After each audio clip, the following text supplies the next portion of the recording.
Stop the violence! Stop the violence! Stop the violence! Right now, pleading for peace, city leaders, police officers, and victims' family members joined forces. Their message, stop the violence. Good evening. I'm Jacqueline London. And I'm Keith Jones. This follows another weekend of shootings and deaths across the city. And tonight, community leaders say it's time for everyone to step up. I'm tired of seeing our kids get shot. All of us have something to give. It's time for us to give it. We can't stand up and say, get off the corner. We can't come up and be like, get out the street. We can't come up and be like, put down the gun, and we ain't got nothing to put in your hand. NBC10's Brandon Hudson is joining us now from West Philadelphia to show us how the community is responding to this gun violence crisis. Brandon.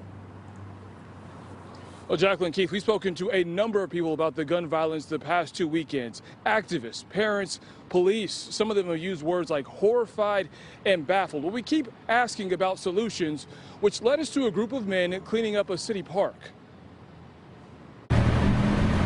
For the second straight weekend, Philly is under siege, a city attacked by a plague of gun violence, more than a dozen shootings and 24 victims. We saw police in Center City, in the neighborhoods, and at playgrounds where a city council member is calling for action. This is literally killing my constituents. Check out these numbers. As of Monday, shootings are up 55%.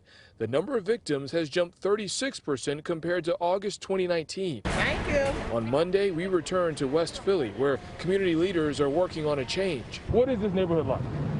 I mean, a place that has a lot of potential. At 52nd and Wyalusing, we took a walk through the neighborhood with activists Yancey Harrell, Pat Edouard, and resident Joseph Walton. We got drug dealers that post up on the corner, and we got the girls that walk the streets late at night. Yancey Harrell, who heads the Charles Foundation, says poverty leads to gun violence. Their plan is to bring more resources to the neighborhood. It starts with cleaning up this park to get more people talking to each other again. We know who's doing the shootings, and if the community can start talking amongst ourselves, we can bring this thing to an end. Your mind feeds into what you see, so if you see negativity, you feed into it. The cleaner the park is, the more people get in harmony about doing something positive.